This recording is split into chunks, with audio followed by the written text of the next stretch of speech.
Hello guys, welcome back to our channel. Today we are going to study class 11th microeconomics chapter number 3rd demand. आज हम इस video के अंदर topics clear करने वाले हैं. First one is meaning of demand, determinants of demand, law of demand, movement along the demand curve, substitute goods and complementary goods, normal goods and inferior goods. तो चलो स्टार्ट करते हैं. First one is meaning of demand. Demand क्या होती है? Demand is the quantity of a commodity that a consumer is willing and able to buy at each possible price during a given period of time. जो demand है वो क्या है? एक quantity है किसी भी कमोडिटी की जो कंज्यूमर है willing and able to buy है. जो कंज्यूमर है क्या है? विलिंग और एबल टू बाय है. विलिंग क्या होता है? इच्छुक होता है. जो कंज्यूमर है वो इच्छुक भी है उसे बाय करने के लिए और एबल भी है उसे बाय करने के लिए. एबल क्या होता है? उसकी मनी पावर. इधर एबल मींस है उसकी मनी पावर, उसके पास पैसे भी है, उसके पास मनी भी है उस कमोडिटी को बाय करने के लिए और वो इच्छुक भी है उस कमोडिटी को बाय करने के लिए. एट ईच पॉसिबल प्राइसेस, किसी भी पॉसिबल प्राइस के ऊपर वो जो कंज्यूमर है अब उस कमोडिटी को बाय कर सकता है during a given period of time, किसी भी गिवन पीरियड ऑफ टाइम के अंदर.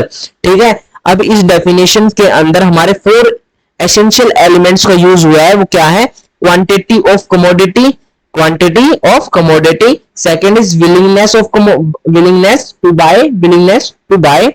Fourth one, third one is price of commodity and period of time. Quantity of commodity मैंने आपको बताया कि उस कमोडिटी की कितनी क्वांटिटी है, उस कमोडिटी की कितनी क्वांटिटी डिमांड की गई है. विलिंगनेस टू बाय मींस जो हमारा कंज्यूमर है वो क्या है? इच्छुक है उस कमोडिटी को बाय करने के लिए, वो विलिंग है.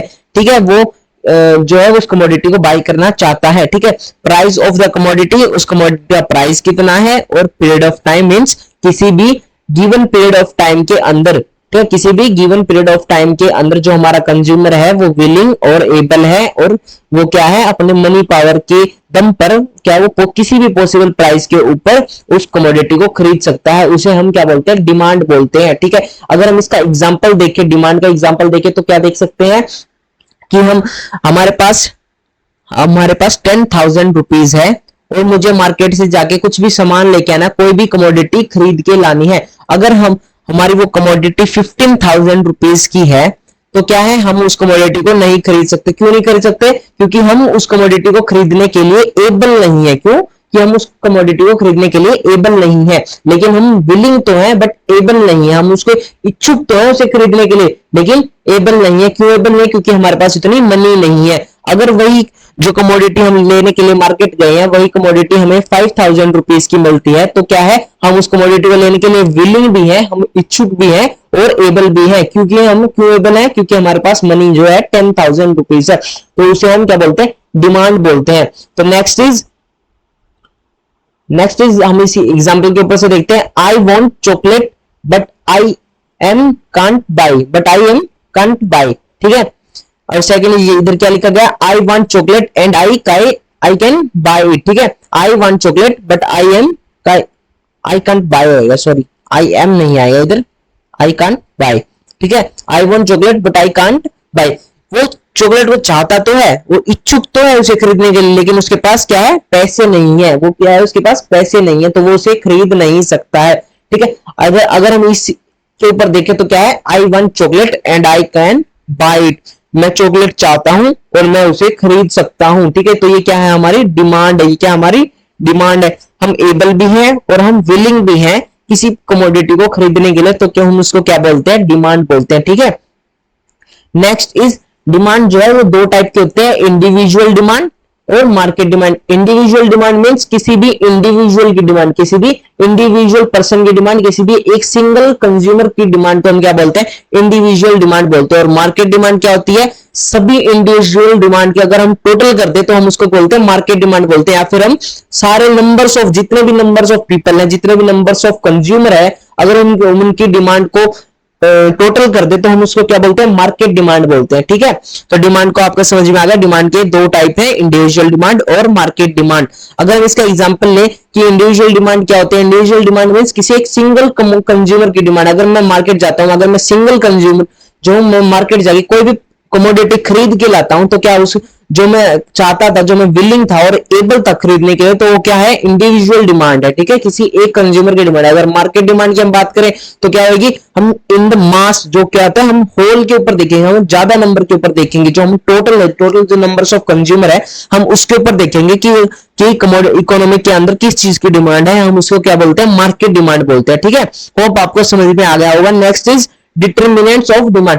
डिटर्मिनेंट्स ऑफ डिमांड क्या होता है, हम इनको फैक्टर इफेक्टिंग ऑफ डिमांड भी बोलते हैं। फैक्टर इफेक्टिंग ऑफ डिमांड, जो कि डिमांड को क्या करते हैं, इफेक्ट करते हैं, जो कि डिमांड को इफेक्ट करते हैं, ठीक है। फर्स्ट वन क्या है इधर, price of a given commodity, किसी भी कमोडिटी का प्राइस गिवन हो, हमें जो है प्राइस गिवन हो, ठीक है। अब देख लेते हैं, exist inverse relation between price and quantity demanded. जो इनवर्स है, अब मैं आपको बता देता हूं, जो प्राइस और क्वांटिटी डिमांडेड होती है, जो प्राइस और क्वांटिटी डिमांडेड होता है, उनका क्या है, इकोनॉमिक्स के अंदर इनवर्स रिलेशन होता है। इनवर्स रिलेशन कैसा होता है, अगर प्राइस, किसी भी कमोडिटी का प्राइस बढ़ेगा तो हम उसकी डिमांड को कम कर देंगे, और अगर किसी कमोडिटी की प्राइस का कम होगा तो हम उसकी डिमांड बढ़ा देंगे। एग्जांपल देखते हैं, एक इसका एग्जांपल क्या है, अगर हम मैंगो लेने जाते हैं मार्केट के अंदर, अगर हम मैंगो लेने जाते हैं मार्केट के अंदर, अगर हमें उसका प्राइस जो है वो ज्यादा मिलता है, अगर हमने पहले उसका मैंगो जो खरीदे थे 50 रुपीज के खरीदे थे, 1 kg 50 रुपीज के खरीदे थे, और अगले दिन आप मार्केट में जाते हो और उसका प्राइस जो है वो 100 रुपीज हुआ मिलता है 1 kg का, तो फिर क्या आप कर दोगे, इसका जो प्राइस है, अगर वो 100 रुपीज हो गया, प्राइस जो उसका बढ़ गया, तो फिर आप उसकी डिमांड क्या है, कम कर दोगे। तो आप क्या करोगे, 50 रुपीज के तो आप मैंगो ले लोगे और 50 रुपीज के आप एप्पल ले लोगे, ठीक है। तो आप ऐसे ही 50 रुपीज के एप्पल ले लोगे, तो फिर आप क्या है, आपका जो डिमांड है, आपने उस चीज, उस कमोडिटी की कम कर दिया, आपने उसकी डिमांड कम कर दिया। और अगर हम इसका अगला केस देखें, प्राइस कम और डिमांड ज्यादा, अगर हमारा प्राइस कम हो जाता है तो हम उसकी डिमांड ज्यादा कर लेते हैं, ठीक है। अगर मैंगो का प्राइस, अगर इधर आज हमारा, हमने कल आपने मैंगो का ली थी 50 रुपीज के 1 kg लिए थे, और अगले दिन आप मार्केट जाते हो, वो वही मैंगो कितने का, 30 रुपीज का हुआ मिलता है, तो आप क्या कर दोगे, उसकी प्राइस, उसकी जो डिमांड है वो क्या कर दोगे, ज्यादा कर दोगे, उसकी डिमांड है वो ज्यादा कर दोगे, आप उस कमोडिटी को ज्यादा खरीदने लग जाओगे, ज्यादा कंज्यूम करने लग जाओगे, क्योंकि आप उसके लिए एबल भी हो और आप विलिंग भी हो बाय करने के लिए। तो क्या है, प्राइस ऑफ गिवन कमोडिटी क्या है, inverse relation between price and quantity demanded. Inverse relation, hope आपको समझ में आ गया। इनवर्स रिलेशनशिप क्या है, प्राइस अगर हमारा बढ़ जाता है किसी भी कमोडिटी का तो हम उसकी डिमांड को क्या है, घटा देते हैं, और अगर प्राइस हमारा किसी भी कमोडिटी का कम होता है तो हम उसकी डिमांड को क्या है, बढ़ा देते हैं। ये आपको याद रखना है, प्राइस अगर ज्यादा होगा तो डिमांड कम कर देंगे, अगर प्राइस कम होगा तो हम डिमांड ज्यादा कर देंगे। ये ह्यूमन टेंडेंसी है, ये एक्चुअल में ह्यूमन टेंडेंसी। अगर हम मार्केट में जाते हैं और किसी चीज का हमें प्राइस कम मिलता है तो हम उसकी डिमांड ज्यादा कर लेते हैं, हम उस प्रोडक्ट को ज्यादा खरीद लेते हैं, ठीक है, ये हमारी ह्यूमन टेंडेंसी है। Next is price of related goods. Price of related good, अब रिलेटेड गुड्स क्या होते हैं, रिलेटेड गुड्स 2 टाइप के होते हैं, सब्स्टिट्यूट गुड्स और कॉम्प्लीमेंट्री गुड्स। अब सब्स्टिट्यूट गुड्स क्या होते हैं, जो कि हम जो है अनदर गुड्स, सब्स्टिट्यूट गुड्स क्या होते हैं, जैसे कोक एंड पेप्सी होता है, कोक एंड पेप्सी, जिनको हम, अगर हम कोक ज्यादा कंज्यूम करते हैं और अगर हमारे कोक के प्राइस अगर ज्यादा हो जाते हैं तो हम क्या करते हैं, हम सब्स्टिट्यूट कर लेते हैं गुड्स को, हम कोक ना पी के हम पेप्सी पी लेते हैं, ठीक है।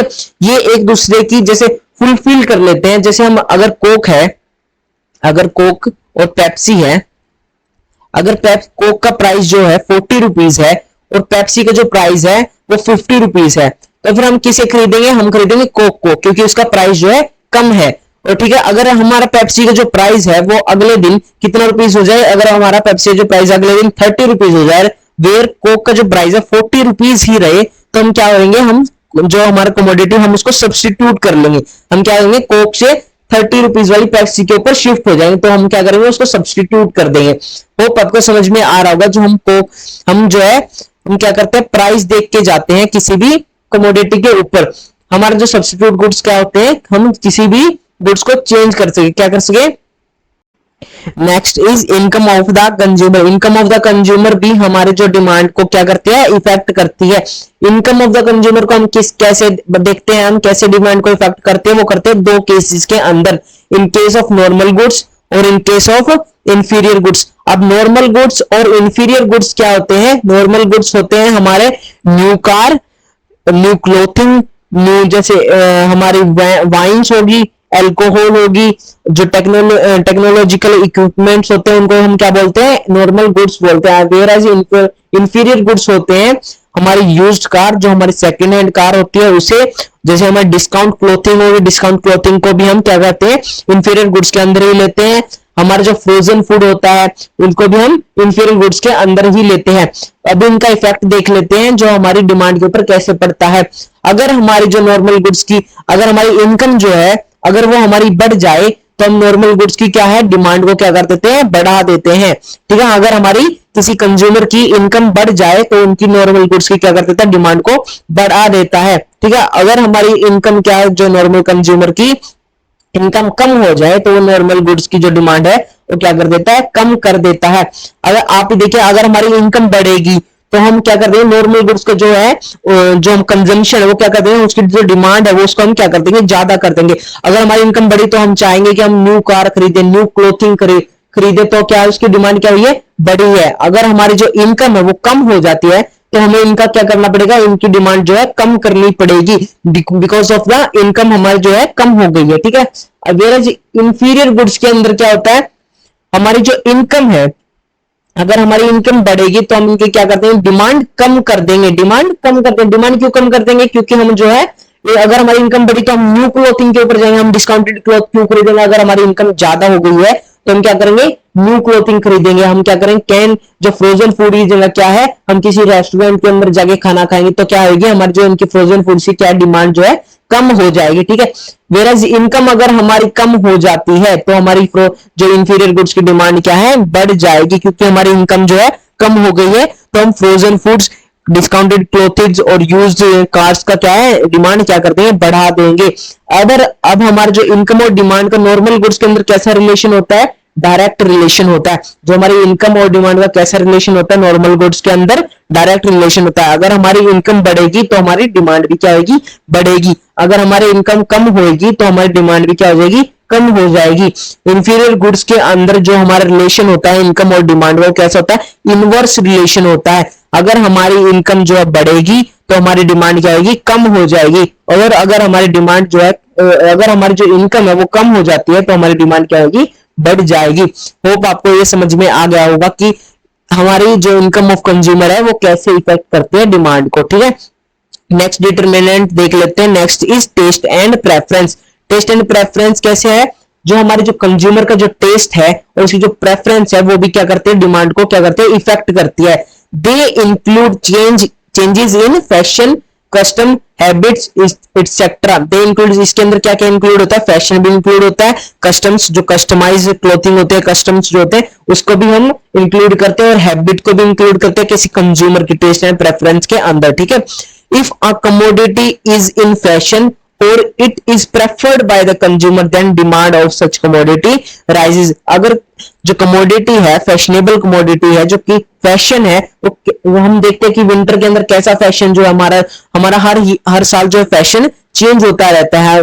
हर साल हमारा जो फैशन है वो चेंज होता रहता है। तो हम देखते हैं कि इस साल क्या है, जो फैशन है वो कैसा चल रहा है, हमारे जो कंज्यूमर का जो फैशन प्रेफरेंस है वो क्या है, तो वो क्या है, उसकी डिमांड क्या कर देगा, बढ़ा देगा। उस कमोडिटी की जो डिमांड है बढ़ा देगा। ठीक है, on the other hand demand for the commodity falls if the consumer have no taste for that commodity। ठीक है, अगर हम इधर क्लोथिंग की बात करें, जो हमारा टेस्ट है, किस टाइप का फैशन का हमारा टेस्ट है, तो अगर हम इसकी बात करें, एक जो कंज्यूमर है वो क्या है, जो कंज्यूमर है लुई वेतों के जो है कपड़े खरीदता है, लुई वेतों की क्लोथिंग खरीदता है, तो क्या है, उसको जो फैशनेबल, हाईली फैशनेबल कंज्यूमर है वो तो क्या कर देगा, वो उनकी कमोडिटी को क्या करेगा, उनकी डिमांड क्या करेगा, लुई वेतों की बढ़ा देगा, क्योंकि वो फैशनेबल है और वो फैशन के अंदर चल रही है, तो वो क्या करेगा, उसकी डिमांड को बढ़ा देगा। और अगर उसकी जो टेस्ट और प्रेफरेंस कुछ और होंगे तो क्या करेगा, लुई वेतों की जो है उसकी डिमांड है उसको क्या कर देगा, कम कर देगा। ठीक है, ये हमारे taste and preference of the consumer. ठीक है, जो टेस्ट और प्रेफरेंस क्या है कंज्यूमर की। ठीक है, next is expansion of changes in price in future. ठीक है, expansion expectation of change in price in future. ठीक है, अगर हमारे जो फ्यूचर के अंदर अगर हमें पता है कि किसी कमोडिटी का प्राइस जो बढ़ने वाला है तो हम उसकी क्या कर देंगे, डिमांड को क्या कर देंगे, बढ़ा देंगे। और अगर हमें पता है कि किसी फ्यूचर में किसी कमोडिटी का जो प्राइस है वो कम होने वाला, गिरने वाला, तो हम उसकी क्या करते हैं, डिमांड को कम कर देंगे। ये कैसे इफेक्ट करता है डिमांड के ऊपर, देखते हैं। Price expected to increase in future, हमें पता है कि हमारे किसी कमोडिटी का जो है प्राइस जो है बढ़ने वाला है, जो उसका प्राइस है फ्यूचर के अंदर बढ़ने वाला है, तो हम उसकी क्या करते हैं, डिमांड को बढ़ा देंगे। अगर हम एग्जांपल ले आईफोन का, अगर हम एग्जांपल ले आईफोन का, अगर हमें पता है कि हमारा आईफोन जो है कल अगले 12 बजे के बाद में उसकी जो प्राइस है वो बढ़ने वाली है, तो हम क्या कर देंगे, उसकी जो डिमांड है बढ़ा देंगे आज। ठीक है, आज हम उसकी क्या करते हैं, डिमांड बढ़ा देंगे, आज हम उसको खरीदना चाहेंगे और आज हम उसको खरीद लेंगे। ठीक है, next is price expected to decrease in future, अगर हमें पता है कि जो आईफोन का प्राइस है वो गिरने वाला है अगले महीने या फिर अगले मंथ या फिर अगले दिन, उसका क्या है, प्राइस जो है गिरने वाला, तो हम उसकी डिमांड क्या कर देंगे, आज क्या कर देंगे, कम कर देंगे। हम चाहेंगे कि आज हम उसकी डिमांड कम कर दें और अगले जब उसका प्राइस कम होंगे तब हम उसके खरीद लेंगे। ठीक है, तो ये ह्यूमन टेंडेंसी है कि अगर हमें पता चल जाए कि कल इसका प्राइस बढ़ने वाला है, इस प्रोडक्ट, इस कमोडिटी का प्राइस बढ़ने वाला है, तो हम क्या कर देंगे, उसकी डिमांड को बढ़ा देंगे। और अगर हमें पता चल जाए कि इसका जो प्राइस है वो क्या होगा, कम होने वाला है, तो हम उसकी डिमांड को क्या कर देंगे, कम कर देंगे। ठीक है, next is change in quantity demanded, change in quantity demanded versus change in demand. Change in quantity demanded क्या होता है, whenever demand for the given commodity changes due to change in its own price. हमने ऊपर पढ़ा था own price of the commodity, हमने उसके अंदर पढ़ा था own price of the commodity. ठीक है, हमें पता चला था कि अगर उसके प्राइस जो है वो बढ़ जाते हैं तो उसकी डिमांड क्या है, कम हो जाएगी। ठीक है, अगर हम इसके अंदर क्या होता है, चेंज इन क्वांटिटी डिमांडेड के अंदर भी ऐसा ही है, whenever demand of given commodity, किसी भी जो कमोडिटी है उसकी जो डिमांड है वो चेंज हो जाए उसके प्राइस की वजह से, उसकी प्राइस की वजह से। अगर हमारे प्राइस है उस कमोडिटी के बढ़ जाए तो हम क्या करते हैं, उसकी डिमांड क्या कर देंगे, कम कर देंगे। और अगर हमारे जो प्राइस है उस कमोडिटी के कम हो जाए तो हम उसकी डिमांड क्या कर देंगे, बढ़ा देंगे। तो ये क्या है, इसके अंदर क्वांटिटी डिमांड के अंदर ऐसा ही है, whenever demand for the given commodity changes due to change in its own price, उसकी प्राइस की वजह से अगर उस कमोडिटी की जो डिमांड है वो चेंज होती है तो उस चेंज इन डिमांड को हम क्या बोलते हैं, चेंज इन क्वांटिटी डिमांडेड, उसको हम क्या बोलते हैं, change in quantity demanded. Change in demand क्या होता है, चेंज इन डिमांड क्या होता है, whenever demand for the given commodity changes due to factor other than price। Quantity demanded के अंदर तो हमारे जो चेंजेस हुए थे डिमांड के अंदर किसकी वजह से, तो उसकी ओन प्राइस की वजह से, उसके प्राइस की वजह से हुए थे। अगर हमारा प्राइस बढ़ता है तो हम डिमांड कम कर देते हैं, अगर हमारा प्राइस कम होता है तो हम डिमांड क्या करते हैं, बढ़ा देते हैं। ये क्या होता है, ये क्या है हमारे क्वांटिटी डिमांडेड के अंदर। लेकिन हमारे चेंज इन डिमांड के अंदर क्या है, प्राइस के ऊपर नहीं, हम क्या करते हैं, फैक्टर, अदर फैक्टर्स के ऊपर जो है हमारी जो कमोडिटी है, जो हमारी अदर फैक्टर्स के ऊपर क्या है, हम डिमांड करते हैं। अदर फैक्टर्स के ऊपर हम डिमांड जो चेंज करते हैं, अगर हमारी चेंज इन डिमांड क्या है, अगर हमारी डिमांड के अंदर चेंज आता है किसी अदर फैक्टर की वजह से, प्राइस की वजह से नहीं, हम प्राइस को इसके अंदर कांस्टेंट कंसीडर करते हैं। ठीक है, अदर देन प्राइस। ठीक है, then such change in demand is known as change in demand. ठीक है, होप आपको समझ में आ गया होगा। Whenever demand for the given commodity changes due to factor other than price, अगर हमारी जो डिमांड है तो क्या है, चेंज होती है, किसी कमोडिटी की जो डिमांड है चेंज होती है किसी और फैक्टर की वजह से, प्राइस की वजह से नहीं, किसी और फैक्टर की वजह से, तो हम उसको क्या बोलते हैं, चेंज इन डिमांड बोलते हैं। ठीक है, next is determinants of market demand. अब हमने जितने भी डिटर्मिनेंट्स पढ़े थे वो हमने पढ़े थे इंडिविजुअल डिमांड के ऊपर। हमने क्या कहा था, हमने इंडिविजुअल डिमांड के ऊपर जितने भी डिटर्मिनेंट्स थे वो पढ़े थे। अब हम पढ़ने वाले हैं मार्केट डिमांड के अंदर क्या क्या डिटर्मिनेंट्स होते हैं, मार्केट डिमांड को कौन कौन से फैक्टर जो है इफेक्ट करते हैं। Market demand is influenced by all the factors affecting individual demand. जो मार्केट डिमांड है वो हर एक फैक्टर से इन्फ्लुएंस होती है, हर एक फैक्टर से इन्फ्लुएंस्ड होती है। कौन से, जो हमने इंडिविजुअल डिमांड के अंदर पढ़े थे, पूरा commodity. In the additional it also affected by the following factors. ठीक है, जो हमारी मार्केट डिमांड होती है वो क्या होती है, वो काफी फैक्टर्स से क्या होते हैं, इफेक्ट होते हैं। जो हमने इंडिविजुअल डिमांड के अंदर जितने फैक्टर्स पढ़े थे उसके ऊपर तो मार्केट डिमांड जो है हमारी इफेक्ट होती ही होती है, और कुछ एडिशनल जो फैक्टर्स भी हैं वो हम पढ़ने वाले हैं, जो हम मार्केट डिमांड को क्या करते हैं, इफेक्ट करते हैं। ठीक है, मार्केट डिमांड को इफेक्ट करते हैं। क्या है, size of composition of population, size and composition of population. Size क्या है इधर, साइज और कंपोजिशन की क्या बात हो रही है कि हमारी जो पॉपुलेशन है वो अगर हमारी बढ़ जाए तो हमारी क्या हो जाएगी, डिमांड जो है बढ़ जाएगी, और अगर हमारी साइज ऑफ पॉपुलेशन क्या है, कम हो जाए तो हमारी डिमांड क्या है, घट जाएगी, कम हो जाएगी। अगर हमारी जो पॉपुलेशन है, अगर हमारी जो पॉपुलेशन है वो हर साल बढ़ती जाए बढ़ती जाए बढ़ती जाए तो क्या उसकी डिमांड भी बढ़ती जाएगी, क्योंकि हमारी जो न्यू जनरेशन है वो क्या है, बर्थ ले रही है, जो हमारी न्यू जनरेशन आ गई है, जो न्यू बोर्न बेबी हो गए हैं, उनकी भी तो डिमांड होगी, उनकी भी डिमांड को हम मार्केट डिमांड के अंदर ही कंसीडर करते हैं। Size of population is equal क्या है, अगर हमारी बढ़ेगी तो हमारी डिमांड भी क्या होगी, बढ़ जाएगी। साइज ऑफ पॉपुलेशन की अगर हमारी डिमांड कम होगी तो हमारी डिमांड भी क्या होगी, कम हो जाएगी। और कंपोजिशन का क्या मतलब है, अगर हमारी जो पॉपुलेशन है उसके अंदर से अगर 60% हमारी पॉपुलेशन होल्ड करते हैं गर्ल्स, अगर हमारी गर्ल्स पॉपुलेशन 60% है तो हमारी क्या है, मार्केट के अंदर कैसे प्रोडक्ट होंगे, गर्ल्स प्रोडक्शन, गर्ल्स प्रोडक्ट होंगे, जो क्या है, गर्ल्स प्रोडक्ट होंगे, ठीक है। तो फिर उनका जो डिमांड है, जो गर्ल्स प्रोडक्ट की डिमांड है वो क्या आ जाएगी, बढ़ जाएगी, गर्ल्स प्रोडक्ट की डिमांड बढ़ जाएगी, क्योंकि हमारे जो जो नंबर, जो ज्यादा नंबर ऑफ पॉपुलेशन क्या है हमारी गर्ल्स की है, तो हमारे जो गर्ल्स के प्रोडक्ट है, गर्ल्स की जो कमोडिटीज है उसकी डिमांड क्या हो जाएगी, बढ़ जाएगी। और अगर अगर हमारी गर्ल्स की कमोडिटी जो है, अगर हमारी गर्ल्स की जो पॉपुलेशन है वो अगर 40% हो जाए और जो बॉयज की जो परसेंटेज है वो 60% हो जाए तो हमारी क्या आएगी, जो मार्केट के अंदर डिमांड होगी वो क्या आएगी, बॉयज की जो कमोडिटी है उसकी डिमांड क्या होगी, ज्यादा हो जाएगी, ठीक है। होप आपको समझ में आ गया होगा साइज ऑफ पॉपुलेशन क्या है, कैसे इफेक्ट करता है मार्केट डिमांड के ऊपर, ठीक है। डिटर्मिनेंट अब क्या है इसके अंदर, season and weather, season and weather, season and weather कैसे होंगे, अगर हम डिमांड इन विंटर सीजन, हमारे विंटर सीजन के अंदर किसकी डिमांड करते हैं, वुलन क्लोथ्स की डिमांड करते हैं, हमारे जो स्वेटर है, हमारे जो जैकेट्स हैं, उनके हम डिमांड क्या करते हैं, जो विंटर सीजन के अंदर ही करते हैं। ऐसा तो नहीं है कि हम समर के अंदर हम विंटर क्लोथ्स को खरीदते हैं और विंटर क्लोथ्स को हम समर के अंदर पहनते हैं। हमारी जो डिमांड है जो विंटर क्लोथ्स की वो क्या आएगी, विंटर सीजन के अंदर ही आने वाली है, ठीक है। डिमांड इन रेनी सीजन, हमारी जो डिमांड होगी रेनी सीजन के अंदर क्या आएगी, हमारी रेनकोट की होगी, अम्ब्रेला की होगी, ठीक है। तो हमारी जो क्या है रेनी सीजन की क्या जो हमारी जो कमोडिटी है रेनी सीजन वाली, जो हमारे अम्ब्रेला है और जो हमारी रेनकोट है, इनकी डिमांड कब होगी, रेनी सीजन के अंदर ही होने वाली है, ठीक है। डिमांड इन समर सीजन के अंदर हम क्या है, किसकी डिमांड करने वाले, हम टी शर्ट्स की डिमांड करने वाले, जो हमारे कॉटन के प्रोडक्ट्स होते हैं हम उनकी क्या करने हैं, डिमांड को क्या ज्यादा करने वाले, डिमांड करने वाले समर सीजन के अंदर, ठीक है।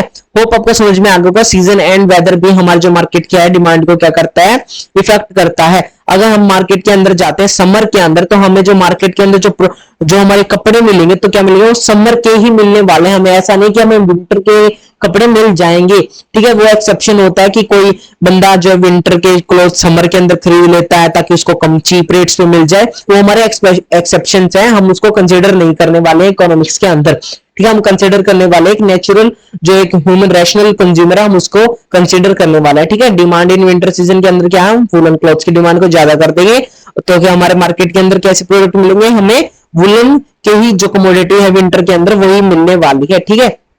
रेनी के अंदर हम अम्ब्रेला और जो ये हमारे रेनकोट से इनकी डिमांड ज्यादा कर देंगे, और हम समर के अंदर क्या कर देंगे, टी शर्ट की डिमांड को क्या कर देंगे, ज्यादा कर देंगे। होप आपको समझ में आ गया होगा। अब नेक्स्ट हम देख लेते हैं डिमांड फंक्शन क्या होता है। Demand function shows the relationship between quantity demanded for a particular commodity and the factor influencing it. Demand function क्या होता है, डिमांड फंक्शन शोज हमें क्या शो करता है, रिलेशनशिप शो करता है किसके बीच में, quantity demanded of for particular commodity के बीच में और फैक्टर इन्फ्लुएंसिंग इट, जो उसको फैक्टर इन्फ्लुएंस कर रहे हैं, जो हमारी डिमांड क्वांटिटी डिमांडेड को इन फैक्टर इन्फ्लुएंस कर रहे हैं उनके बीच का क्या है, रिलेशनशिप शो करता है हमें डिमांड फंक्शन। फैक्टर इन्फ्लुएंसिंग क्या है, इधर जो हम ऊपर फैक्टर इन्फ्लुएंसिंग अभी पढ़ के आए, जो हमने इंडिविजुअल डिमांड के जो फैक्टर इन्फ्लुएंसिंग पढ़ के आए, जो डिटर्मिनेंट्स पढ़ के आए हैं दोनों के मार्केट डिमांड के और इंडिविजुअल डिमांड के, उन्हीं को हम क्या बोल रहे हैं, फैक्टर इन्फ्लुएंसिंग इट इधर, ठीक है। अभी हम देख लेते हैं नेक्स्ट क्या है, demand function individual demand function. अब इंडिविजुअल डिमांड फंक्शन क्या होता है, हमने ऊपर पढ़ा इंडिविजुअल डिमांड के फैक्टर इफेक्टिंग्स, अब हम पढ़ रहे हैं इंडिविजुअल डिमांड फंक्शन, ठीक है। इंडिविजुअल डिमांड फंक्शन क्या होता है, individual demand function refers to the functional relationship between individual demand and the factor affecting individual demand. Individual demand क्या है, इंडिविजुअल डिमांड फंक्शन क्या है, refers to the functional relationship, इनके बीच, किसके बीच का फंक्शनल रिलेशनशिप बोला गया है इधर, individual demand and factor affecting the individual demand, जो हमने फैक्टर इफेक्टिंग पढ़े इंडिविजुअल डिमांड के ऊपर, उनके बीच का, और जो है हमारी जो क्वांटिटी, जो हमारी इंडिविजुअल डिमांड है उसके बीच का रिलेशनशिप शो करता है इंडिविजुअल डिमांड फंक्शन। ठीक है, इसको हम ऐसे भी लिखते हैं, D X is equal to में F P X P R Y P और एफ। ठीक है, अभी इनको क्या बोलते हैं हम, डी एक्स क्या होते हैं हमारे demand of commodity x, F क्या होता है हमारा फंक्शन, एफ क्या है हमारा फंक्शनल रिलेशनशिप शो कर रहा है, हमारा जो एफ जो है हमारा फंक्शनल रिलेशनशिप शो कर रहा है किनके बीच में, जो हमारे डिमांड ऑफ इंडिविजुअल जो हमारी डिमांड है और हमारे जो ये हमारे जो फैक्टर इफेक्टिंग है इनके बीच का क्या है फंक्शनल रिलेशनशिप शो कर रहा है हमारा एफ। ठीक है, अब इन्हें क्या बोलते हैं, P X P R Y, हम इसको पी एक्स आपको पता है प्राइस ऑफ कमोडिटी एक्स, और पी आर क्या है price of related good, Y का क्या मतलब है, वाई का मतलब है इनकम, वाई का क्या मतलब है इनकम, वाई हम इकोनॉमिक्स के अंदर जो इनकम है उसको हम किस सिंबल में जानते हैं, वाई क्या सिंबल में जानते हैं। ठीक है, अगर कहीं पे आपको इनकम लिखना है तो आप वाई भी लिख सकते हो, वाई क्या है हमारा सिंबल है इनकम का। ठीक है, टी का क्या मतलब है, टी का मतलब है टेस्ट एंड प्रेफरेंस, और एफ का मतलब क्या है हमारा जो एक्सपेक्टेड जो हमारा प्राइस है in future, expected price in future of the commodity, अगर हमें पता चल जाए एक्सपेक्टेड प्राइस क्या है हमारा फ्यूचर के अंदर गिरने वाला है या फिर बढ़ने वाला है, ये वही है एफ का, एफ हम उसे कंसिडर बोलते हैं। ठीक है, उसे बोलते हैं, हम देख लेते हैं D X is equal to demand of commodity X, मैंने आपको बता दिया, P X price of given commodity X, जो हमारी कमोडिटी एक्स गिवन है उसका क्या है प्राइस, पी आर क्या है हमारा price of related goods, P R क्या हमारा price of related goods, Y हमारा income of the consumer, income क्या है हम किसके क्या सिंबल है इनकम का हमारा वाई। ठीक है, टी का क्या मतलब taste and preference, F means expectation of changes in price in future. ठीक है, expectation of change in price in future.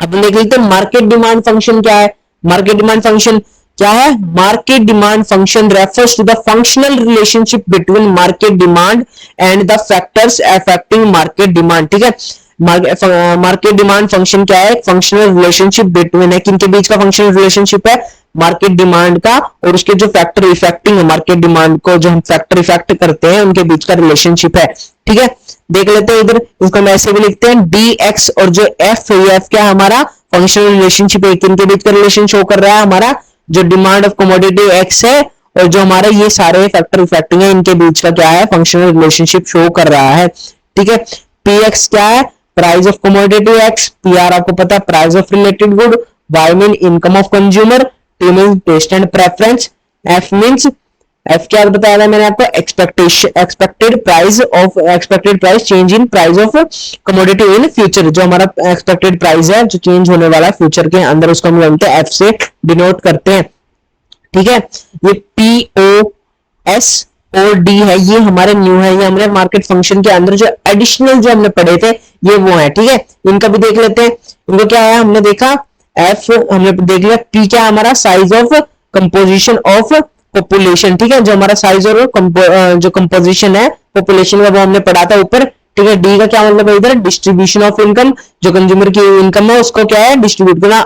इधर एस रह गया, एस क्या होता है, एस जो हमारा रह गया इधर, एस का क्या मतलब है सीजनल, एस का क्या मतलब है सीजन एंड फैशन, जो फैशन एंड सीजन है उसका ऊपर जो हमने पढ़ा था ऊपर विंटर, अगर विंटर में हम वुलन क्लॉथ्स खरीदते हैं, समर के अंदर हम जो टी शर्ट खरीदते हैं वो वाला है। ठीक है, नेक्स्ट इज हमारा डिमांड स्केड्यूल। डिमांड स्केड्यूल क्या होता है, demand schedule is a table statement showing a various quantities of commodity being demanded at various level of price during a given period of time। Demand schedule क्या हमारा tabular statement होती है जो show करती है हमें वेरियस क्वांटिटी ऑफ कमोडिटीज, जो हमारी कमोडिटी है उसकी क्वांटिटी को शो करती है किसमें टेबुलर स्टेटमेंट के अंदर, जो कि क्या है डिमांडेड, जो क्या है being demanded at various level of price, जो कि क्या है डिफरेंट पॉसिबल प्राइसेस के ऊपर क्या है डिमांडेड की जा रही है during a given period of time. जी क्या है बस एक टेबुलर स्टेटमेंट होती है जो शो करती है हमें various quantity of commodity being demanded, जो हमारी जो कमोडिटी की जो क्वांटिटीज है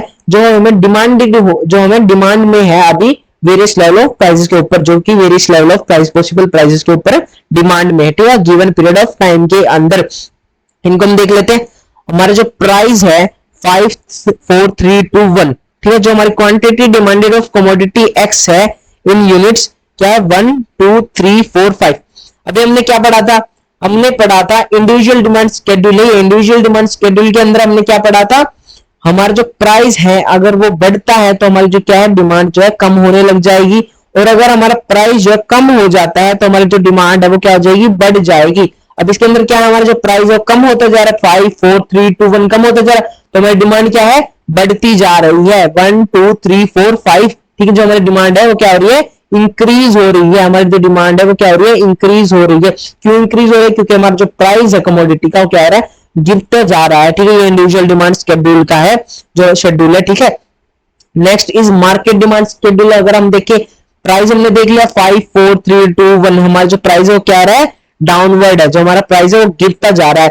हाउस ऑफ होल्ड ए क्या है, house of hold, house hold a क्या है हमारा 1 2 3 4 5। इसकी जो प्राइस जो इसके कंजम्पशन है, जो हमारी डिमांड है उसकी क्या हो रही है, इंक्रीज होती जा रही है। जो इसकी डिमांड क्या है, इंक्रीज होती जा रही है। हाउस होल्ड बी की जो डिमांड है वो क्या है, वो क्या है, वो बढ़ती नहीं जा रही, वो क्या है 2 3 4 5 6। इसकी भी डिमांड जो है क्या होती है, बढ़ती जा रही है, ठीक है। अभी हम देखिए इंडिविजुअल डिमांड का तो हमने समझ लिया कि अगर हमारा प्राइस कम होगा तो हम उसकी डिमांड क्या कर देंगे, ज्यादा कर देंगे। अगर हमारा प्राइस ज्यादा होगा तो हम क्या कर देंगे, डिमांड क्या कर देंगे, कम कर देंगे, ठीक है। अब मार्केट डिमांड क्या है, मार्केट डिमांड होती है हाउस होल्ड ए और हाउस होल्ड बी का टोटल, हाउस होल्ड ए और हाउस होल्ड बी का टोटल। अगर हमारा हाउस होल्ड ए 1 है और हाउस होल्ड बी 2 है तो इक्वल टू में 3 क्या है, हमारी मार्केट डिमांड है। मार्केट डिमांड मैंने आपको बताया था total of individual demand, total of individual. हम इसको होल इकोनॉमी के ऊपर देख रहे हैं। हमारा जो टोटल है, हमारा जो टोटल हाउस होल्ड जो है डिमांड है, उनको हम ऐड कर देंगे तो हमें पता चल जाएगा, इसके मार्केट डिमांड का पता चल जाएगा, ठीक है। क्या मार्केट डिमांड का पता चल जाएगा। अभी इसमें देखते हैं हमारा 2 और 3 को अगर हम ऐड करेंगे तो 5 क्या आ जाएगी, हमारी मार्केट डिमांड आ जाएगी। 3 और 4 को ऐड करेंगे तो 7 हमारी मार्केट डिमांड आ जाएगी। 4 और 5 को ऐड करेंगे तो हमारी 9 जो है मार्केट डिमांड आ जाएगी। 5 और 6 को ऐड करेंगे तो हमारी 11 क्या है, मार्केट डिमांड आ जाएगी, ठीक है। हमारा जो प्राइस और डिमांड में जो रिलेशन होता है वो क्या होता है, इनवर्स रिलेशन होता है। इनवर्स रिलेशन क्या होता है, अगर हमारा प्राइस बढ़ेगा तो हमारी डिमांड क्या आएगी, कम हो जाएगी। अगर हमारा प्राइस कम होगा तो हमारी डिमांड क्या आएगी, बढ़ जाएगी, ठीक है। होप आपको ये याद रहेगा, होप आपको समझ में आ रहा होगा। Next is demand curve. Demand curve क्या होते हैं, demand curve is a graphical representation of demand schedule. जो हमने ऊपर स्केड्यूल पढ़े हैं उसकी क्या, बस ग्राफिकल रिप्रेजेंटेशन क्या होते हैं, डिमांड कर्व होते हैं, ठीक है। इंडिविजुअल डिमांड कर्व का अगर हम देखें, जो हमारा डिमांड कर्व है उसको हम देखें तो क्या होता है, कैसा है, हमारा जो डिमांड कर्व क्या है वो डाउनवर्ड स्लोपिंग है। हमारा जो डिमांड कर्व क्या है, डाउनवर्ड स्लोपिंग है। हमें याद रखना है कि जो हमारा डिमांड कर्व होगा नॉर्मल गुड्स का वो क्या होगा, ऑलवेज डाउनवर्ड स्लोपिंग, ऑलवेज क्या होगा, डाउनवर्ड स्लोपिंग होगा, ठीक है।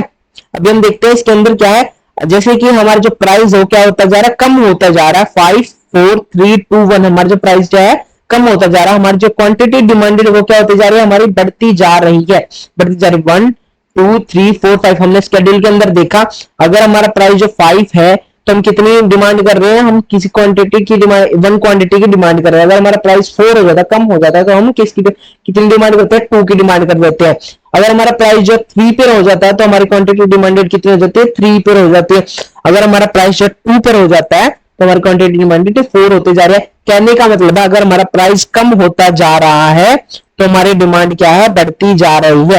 और अगर आपको पूछा जाए कि डिमांड कर्व जो है वो डाउनवर्ड स्लोपिंग ही क्यों है, डाउनवर्ड स्लोपिंग क्यों है नॉर्मल गुड्स के केस के अंदर, बिकॉज ऑफ उसका जो प्राइस है वो कॉन्स्टेंटली डिक्रीज हो रहा है, और अगर प्राइस हमारा कम होता है तो हमारी डिमांड जो है बढ़ जाती है, ठीक है।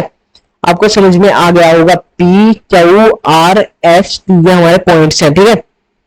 Next is market demand curve देख लेगा। मार्केट डिमांड कर्व अगर हम देखते हैं उसके स्केड्यूल के अकॉर्डिंग, जो हमारे डी ए है, जो हमारी क्या है, हाउस होल्ड ए की जो डिमांड है, और जो डी बी है हमारी हाउस होल्ड बी की जो डिमांड है, इनको हमने दिखाया है इसके अंदर, इस कर्व के अंदर हमने इनको भी दिखाया, हमें दोनों इंडिविजुअल डिमांड को भी दिखाया, हाउस होल्ड ए और हाउस होल्ड बी की भी। हमने देखना है कि हाउस होल्ड की जो डिमांड है वो क्या है, डिमांड कर्व वो क्या है, वो थोड़ा सा स्टीफ है, वो क्या है, थोड़ा सा स्टीफ हो जाता, थोड़ा सा वो ज्यादा बैंड नहीं है, ज्यादा डाउनवर्ड स्लोपिंग नहीं है। वेयर एज जो हमारा मार्केट डिमांड है वो क्या है, ज्यादा फ्लैटर है, flatter than DA and DB, household A और हाउस होल्ड बी से हमारा जो मार्केट डिमांड कर्व है वो क्या है, ज्यादा फ्लैटर है। आपको ऐसे ही बना के आना, मार्केट डिमांड कर्व अगर आपको पूछा जाए तो आपको ज्यादा फ्लैटर बनाना है। किससे? इंडिविजुअल डिमांड से। इंडिविजुअल डिमांड कर्व से आपको ज्यादा फ्लैट बनाना है। क्यों फ्लैट बनाना है? क्योंकि वो है टोटल ऑफ इंडिविजुअल डिमांड है वो, क्योंकि दोनों हाउस होल्ड के जो टोटल मिलाकर जितना यूनिट्स आया है उसका जो है डिमांड क्या है, उसका डिमांड कर्व है मार्केट डिमांड कर्व। ठीक है, होप आपको समझ में आ गया होगा। हमने वाई एक्सिस पर क्या ले लिया, प्राइस ले लिया, और एक्स एक्सिस पर क्या ले लिया, क्वांटिटी डिमांडेड ले लिया। ठीक है, प्राइस हमारा क्या है, कॉन्स्टेंटली डिक्रीज हो रहा है और हमारी जो डिमांड है वो कॉन्स्टेंटली इंक्रीज होती जा रही है। अगर हमारा प्राइस जो है कम होता जा रहा है तो हमारी डिमांड जो है बढ़ती जा रही है। ठीक है, होप आपको समझ में आ गया होगा। नेक्स्ट हमारा क्या है, law of demand. Law of demand क्या होता है? Law of demand states that relationship between price and quantity demanded keeping other factor constant. ठीक है, जो लॉ ऑफ डिमांड क्या है, स्टेट करता है हमारा inverse relationship between price and quantity demanded के बीच में। मैंने आपको बताया क्या लॉ ऑफ डिमांड क्या बताता है, सिर्फ जो हमारी डिमांड है, क्वांटिटी डिमांडेड है और जो प्राइस है उनके बीच में क्या है, इनवर्स रिलेशनशिप है। इनवर्स रिलेशनशिप, इनवर्स रिलेशन क्या होता है मैंने आपको बता दिया। अगर प्राइस हमारा बढ़ेगा तो हमारी डिमांड क्या होगी, घट जाएगी, और अगर हमारा प्राइस जो है कम होगा तो हमारी डिमांड क्या है, बढ़ जाएगी। ये इसको हम क्या बोलते हैं, इनवर्स रिलेशनशिप बोलते हैं। और डायरेक्ट रिलेशनशिप क्या होता है, डायरेक्ट रिलेशनशिप होता है अगर हमारा प्राइस बढ़ जाता है तो हमारी जो क्या है, डिमांड भी बढ़ जाएगी, और अगर हमारा प्राइस कम होता है तो हमारी डिमांड भी कम हो जाती है डायरेक्ट रिलेशन के अंदर। लेकिन लॉ ऑफ डिमांड के अंदर हमें बोलता है कि जो प्राइस और जो क्वांटिटी डिमांडेड का जो रिलेशन है वो क्या है, इनवर्स रिलेशन है। Keeping other factors constant, other factors constant कौन से, जो हमने फैक्टर इफेक्टिंग पढ़े हैं वो हमें कांस्टेंट रखने हैं लॉ ऑफ डिमांड के अंदर। मींस उनके अंदर कोई भी मूवमेंट नहीं होगी, कोई भी उतार चढ़ाव नहीं होगा। ठीक है, वो क्या रहेंगे, कांस्टेंट रहेंगे, वो क्या रहेंगे, फिक्स्ड रहेंगे लॉ ऑफ डिमांड के अंदर। ठीक है, हमने क्या पढ़ा लॉ ऑफ डिमांड के अंदर, इनवर्स रिलेशन होता है किसका, प्राइस एंड क्वांटिटी डिमांडेड का क्या होता है, इनवर्स रिलेशन होता है। और जो हमारे अदर फैक्टर्स होते हैं, जो फैक्टर इफेक्टेंट्स होते हैं, जो हमारी डिमांड को फैक्टर इफेक्ट करते हैं, वो क्या होते हैं, कांस्टेंट रहते हैं। Also known as the first law of purchase, जो क्या लॉ ऑफ डिमांड को हम किस नाम से जानते हैं, फर्स्ट लॉ ऑफ परचेज के नाम से भी जानते हैं। ठीक है, next is assumptions of law of demand. Assumptions क्या लॉ ऑफ डिमांड की, price of substitute goods do not change, price of substitute goods do not change. अभी हमने ऊपर पढ़ा जो हमारे फैक्टर इफेक्टिंग्स हैं वो क्या रहेंगे, कांस्टेंट रहेंगे। क्या रहेंगे, कांस्टेंट रहेंगे। तो अजम्पशंस क्या है हमारी, वही अजम्पशंस है जो हमारे फैक्टर इफेक्टिंग्स है वो क्या रख देने, हमने कांस्टेंट रख देना है। ठीक है, हमने अजम्पशंस के अंदर क्या लिखना है, price of substitute goods do not change, वो क्या है, प्राइस ऑफ सब्स्टिट्यूट्स क्या होगा, चेंज नहीं होगा। Price of complementary goods remain constant, जो हमारे कॉम्प्लीमेंट्री गुड्स उनके प्राइस है कांस्टेंट रहेंगे। Income and income of the consumer remain the same, जो कंज्यूमर की इनकम है उसके अंदर कोई भी उतार चढ़ाव नहीं होगा, वो क्या रहेगी, कांस्टेंट रहेगी, रिमेन रहेगी, सेम रहेगी। ठीक है, there is no expectation of change in price of future, जो कंज्यूमर है उसको कोई भी एक्सपेक्टेशन ही नहीं है कि चेंज होने वाला प्राइस के अंदर, जो प्राइस है किसी भी कमोडिटी का आगे फ्यूचर में चेंज होने वाला हो, हमें नहीं पता होगा कि आगे फ्यूचर में क्या होने वाला है। ठीक है, ये क्या रहेगा, सेम रहेगा, कांस्टेंट रहेगा, हमें नहीं पता होगा, हमें कोई भी एक्सपेक्टेशन नहीं रखनी है। ठीक है, taste and preference of the consumer remain the same, जो टेस्ट एंड प्रेफरेंस क्या रहेगा कंज्यूमर का, सेम रहेगा, क्या रहेगा, कांस्टेंट रहेगा, कोई भी उतार चढ़ाव नहीं होगा टेस्ट एंड प्रेफरेंस के अंदर कंज्यूमर के। ठीक है, ये हमारी अजम्पशंस थी, आपको याद रखनी है। अजम्पशंस क्या है, हमने अभी पढ़ी जो अजम्पशंस आपको याद रखनी है। ठीक है, next is law of demand का स्केड्यूल देख लेते हैं। डिमांड स्केड्यूल क्या है, हमने देखा कि प्राइस जो है हमारा क्या हो रहा है, 5 4 3 2 1, हमारा प्राइस क्या है, घट रहा है। हमने अभी क्या पढ़ा है, डिमांड लॉ ऑफ डिमांड के अंदर हमने क्या पढ़ा, अभी इनवर्स रिलेशनशिप होता है किसके बीच में, प्राइस और डिमांड के बीच में, क्वांटिटी डिमांडेड के बीच में। ठीक है, अगर हमारा प्राइस जो है बढ़ेगा तो हमारी डिमांड क्या है, घटेगी। मैंने आपको बहुत बार बता दिया है जो हमारा इनवर्स रिलेशनशिप क्या होता है, प्राइस बढ़ेगा तो डिमांड घट जाएगी, और अगर हमारा प्राइस कम होगा तो हमारी डिमांड क्या है, बढ़ जाएगी। आप इस शेड्यूल के अंदर भी देख सकते हैं हमारी जो प्राइस है वो कम हो रही है तो हमारी डिमांड क्या हो रही है, बढ़ रही है। 1 2 3 4 5 क्या हमारी डिमांड बढ़ रही है। ठीक है, प्राइस कम हुए तो डिमांड बढ़ गई, हमारा डिमांड शेड्यूल है, हमको ऐसे ही सेम टू सेम बना के आना है। ठीक है, लॉ ऑफ डिमांड का देख लेते, ग्राफिकल रिप्रेजेंटेशन देख लेते हैं। ये क्या है, डीडी क्या है हमारा, डिमांड कर्व। डीडी क्या है हमारा, डिमांड कर्व है। डिमांड कर्व कैसा है, डाउनवर्ड स्लोपिंग है। डिमांड कर्व कैसा है हमारा, डाउनवर्ड स्लोपिंग है। हमने वाई एक्सिस के ऊपर प्राइस लिया है और एक्स एक्सिस के ऊपर हमने क्वांटिटी डिमांडेड ली है इन यूनिट्स। हमारा जो प्राइस है 5 था जब, तो हमारा जो इनकम क्वांटिटी डिमांडेड थी कितनी थी, 1 थी। और जब हमारा 4 हुआ प्राइस, तो हमारी क्वांटिटी डिमांडेड इंक्रीज होगा 2 पर शिफ्ट होगी। अगर जब हमारा 3 होगा तो फिर क्या होगा, 3 पर क्या हो जाएगी, क्वांटिटी डिमांड जो है इंक्रीज हो जाएगी, हमारी डिमांड क्या होगी, हम बढ़ा देंगे। जब हमारा प्राइस 2 हो जाएगा कमोडिटी का, तो हम क्या कर देंगे, उसका इंक्रीज बढ़ा देंगे, तो कितना की क्वांटिटी डिमांड 4 हो जाएगी। अब होप आपको समझ में आ गया होगा लॉ ऑफ डिमांड कैसे वर्क करता है, लॉ ऑफ डिमांड क्या होता है। ठीक है, next is important fact about law of demand. अब इंपोर्टेंट फैक्ट्स क्या होते हैं लॉ ऑफ डिमांड के, इनवर्स रिलेशनशिप होता है, इनके बीच में कैसा रिलेशनशिप होता है, इनवर्स रिलेशनशिप होता है। ठीक है, क्वालिटेटिव एंड नॉन क्वालिटेटिव। जो हमारा डिमांड होता है, लॉ ऑफ डिमांड के अंदर हम क्या मानते हैं, हम क्वालिटेटिव के अंदर क्या कर रहे हैं, मेजर करते हैं लॉ ऑफ डिमांड को। ठीक है, अभी जो हमारा हम देखते हैं, हम देखते हैं कि हम जो शेड्यूल है वो कैसे बनते हैं, नंबर्स के ऊपर बनाते हैं। तो बच्चे क्या करके आते हैं, क्वांटिटेटिव लिख के आ जाता है ऑप्शन टाइप के अंदर कि हम किसके अंदर मेजर करते हैं, क्वांटिटेटिव के अंदर मेजर करते हैं। नहीं, हम क्वांटिटीज के अंदर नहीं मेजर करते, हम करते हैं क्वालिटेटिव के अंदर मेजर करते हैं हमारी डिमांड को। ठीक है, हमारी जो डिमांड होती है वो कैसी होती है, क्वालिटेटिव के अंदर मेजर करते हैं, लॉ ऑफ डिमांड के अंदर। ठीक है, नॉन प्रोपोर्शनल रिलेशनशिप, जब हमारा जो रिलेशनशिप है नॉन प्रोपोर्शनल होने वाला, नॉन प्रोपोर्शनल रिलेशनशिप कैसा होता है, हम ये नहीं बताते कि हमारा अगर प्राइस के अंदर 10% इंक्रीमेंट हो जाता है तो हमारी डिमांड के अंदर कितने परसेंट का उतार चढ़ाव होने वाला है, हम ऐसे प्रोपोर्शनेट में नहीं बताते हैं। हम कैसे बताते हैं, अगर हमारा प्राइस बढ़ा तो हमारी डिमांड क्या होगी, घट जाएगी। हम नंबर्स नहीं बताते, हम क्या है परसेंटेज के अंदर नहीं बताते। तो क्या है, हमें कहना है नो प्रोपोर्शनल रिलेशनशिप, कोई भी प्रोपोर्शनल रिलेशनशिप नहीं होता लॉ ऑफ डिमांड के अंदर। ठीक है, वन साइडेड क्या होता है, वन साइडेड होता है प्राइस और डिमांड के बीच का रिलेशनशिप, प्राइस ऑफ डिमांड के बीच का रिलेशनशिप। अभी हम बोलते कि अगर हमारा प्राइस बढ़ गया तो हमारी डिमांड क्या हो जाएगी, घट जाएगी, और अगर हमारा प्राइस कम हो गया तो हमारी डिमांड क्या हो जाएगी, बढ़ जाएगी। हम इसको ऐसे क्यों नहीं बोलते कि हमारी डिमांड बढ़ जाएगी जब हमारा प्राइस जो है कम हो जाएगा, हमारी डिमांड कम हो जाएगी जब हमारा प्राइस बढ़ जाएगा। हम इसको ऐसे नहीं बोलते, हम बोलते प्राइस बढ़ जाएगा तो हमारी डिमांड क्या हो जाएगी, कम हो जाएगी। तो हमारा जो लॉ ऑफ डिमांड है वो क्या है, वन साइडेड है। हम इसके अंदर वन साइड को ही देखते हैं, हम इसके अंदर क्या देखते हैं, प्राइस को देखते हैं और हमारी डिमांड को बताते हैं। अगर हमारा प्राइस बढ़ा तो डिमांड कम हो जाएगी, और अगर हमारा प्राइस कम हुआ तो डिमांड क्या हो जाएगी, इंक्रीज हो जाएगी। ये क्या है, हमारी वन साइडेड है। ठीक है, हम इसको क्या बोलते हैं, वन साइडेड बोलते हैं लॉ ऑफ डिमांड के अंदर। अब हम देख लेते हैं reasons for law of demand. Law of demand के पीछे के रीजंस क्या होते हैं। अभी हमने पढ़ा कि लॉ ऑफ डिमांड क्या बताता है, हमें इनवर्स रिलेशनशिप बताता है प्राइस एंड डिमांड के बीच में। प्राइस बढ़ता है तो हमारी डिमांड क्या हो जाती है, कम हो जाती है। प्राइस कम होता है तो हमारी डिमांड क्या है, बढ़ जाती है। लेकिन हमें लॉ ऑफ डिमांड ऐसा क्यों बताता है, उसके पीछे के रीजंस क्या है, रीजंस क्या है उसके पीछे के। First one is law of diminishing marginal utility.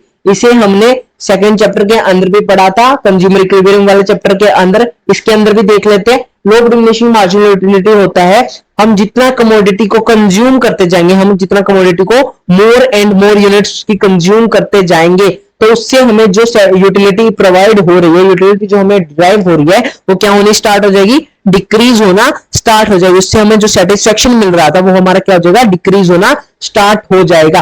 ठीक है, हम इसको देखते हैं। Law of diminishing marginal utility states that as we consume more and more units of commodity, the utility derived from each successive unit goes on decreasing।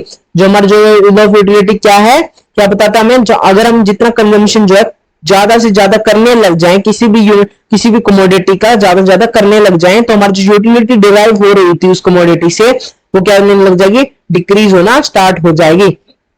Demand for a commodity depend on it's utility. जो demand है commodity वो किसके ऊपर depend करते हैं, utility के ऊपर depend करती है। ठीक है, अब एग्जांपल देख लेते हैं। अगर हमारा जो कमोडिटी वो 100 रुपीज की है और वो हमें 100 यूटिल्स का सेटिस्फेक्शन प्रोवाइड कर दिया, 100 यूटिल्स का सेटिस्फेक्शन प्रोवाइड कर रहा है, मींस हमें वो मैक्सिमम सेटिस्फेक्शन प्रोवाइड कर रही है। अगर वही कमोडिटी हमारी 150 की हो जाए तो क्या होगा, हमारी जो वही कमोडिटी अगर हमारी 150 की हो जाएगी तो वो हमें 100 यूटिल से सेटिस्फेक्शन प्रोवाइड नहीं कर पाएगी, क्योंकि उसका प्राइस जो है बढ़ गया है, हम उतने सेटिस्फाई नहीं है जितने हम 100 रुपीज की कमोडिटी, जब हम 100 रुपीज दे रहे थे तो उससे जितने हम उससे सेटिस्फाई थे, अब हम 150 से सेटिस्फाई नहीं है, तो हम उसका कंजम्पशन क्या कर देंगे, हम उसका कंजम्पशन कम कर देंगे। वेयर अगर हमारा जो कमोडिटी 100 रुपीज की थी, उसका अगर उसका प्राइस कम हो जाए, 80 रुपीज हो जाए, तो वो क्या करेगी, हमें उससे भी ज्यादा सेटिस्फेक्शन क्या करेगी, प्रोवाइड करेगी, हमें 100 रुपीज से भी ज्यादा का सेटिस्फेक्शन क्या करने लग जाएगी, प्रोवाइड करने लग जाएगी। तो हम उसका जो कंजम्पशन वो क्या कर देंगे, ज्यादा कर देंगे। होप आपको समझ में आ गया होगा कि हमारा जो law of diminishing marginal utility है वो रीजन कैसी है, लॉ ऑफ डिमांड के पीछे का। ठीक है, डिमांड ऑफ कमोडिटी क्या है, डिपेंड करते किसके पीछे, यूटिलिटी के पीछे। होप आपको एग्जांपल से समझ में आ गया होगा। Next is if the consumer gets more satisfaction he will pay more. अगर जो कंज्यूमर है ज्यादा सेटिस्फेक्शन कंज्यूमर को मिल रहा है तो क्या करेगा, ज्यादा पे करने के लिए रेडी होगा। ठीक है, ज्यादा पे करने के लिए रेडी होगा। As a result consumer will not be prepared to pay the same price for the additional unit of the commodity. ठीक है, एज अ रिजल्ट क्या होगा, कंज्यूमर जो है वो प्रिपेयर नहीं होगा किसी भी पे करने के लिए सेम प्राइस के अंदर एडिशनल यूनिट, उसकी सेम प्राइस के अंदर क्या होगा, उस कमोडिटी को पे करने के लिए रेडी नहीं होगा, उस पर स्पेंड करने के लिए रेडी नहीं होगा उसके एडिशनल यूनिट्स के ऊपर। ठीक है, the consumer will buy more units of the commodity only when price falls. जब उसका प्राइस कम हो जाएगा तो कंज्यूमर क्या होगा, उस पर स्पेंड करना ज्यादा कर देगा, उसको बाय करना ज्यादा कर देगा, उसको क्या है, उसको खरीदना ज्यादा कर देगा। तो उसको क्या होगा, कमोडिटी का ज्यादा खरीदने लग जाएगा कंज्यूमर जब उसका प्राइस फॉल होने लग जाएगा। ठीक है, आपको समझ में आ गया होगा। Next is substitution effect. Second क्या हमारा, सब्स्टिट्यूशन इफेक्ट है। Substitution effect refers to the substituting one commodity in place of other when it's become relatively cheaper. अभी हमने देखा कि हमारा दो एग्जांपल लेते हैं, अगर हम कोक और पेप्सी का एग्जांपल लेते हैं तो क्या होगा, अगर हमारे कोक के जो प्राइस है वो ज्यादा हो जाएंगे तो हम क्या कर देंगे, पेप्सी का कंजम्पशन क्या कर देंगे, बढ़ा देंगे। और अगर हमारे पेप्सी जो प्राइस है वो ज्यादा हो जाएंगे तो हम क्या कर देंगे, कोक का कंजम्पशन ज्यादा कर देंगे। तो क्या है, ये सब्स्टिट्यूट इफेक्ट है।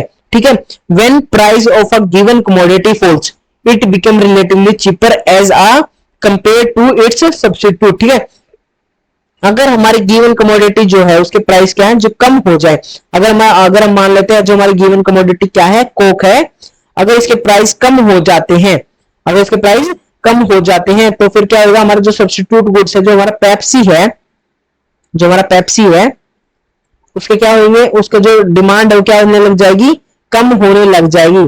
ठीक है, उसकी जो डिमांड है क्या हो जाएगी, कम हो जाएगी, और जो कोक की जो डिमांड है वो क्या हो जाएगी, बढ़ने लग जाएगी। ठीक है, होप आपको समझ में आ गया होगा। When a price of given commodity falls it become relatively cheaper as compare to its substitute. जो उसका सब्स्टिट्यूट है उससे क्या हो जाएगी, चीपर हो जाएगी। ठीक है, उससे क्या हो जाएगी, चीपर हो जाएगी, तो उसकी डिमांड क्या हो जाएगी, बढ़ने लग जाएगी।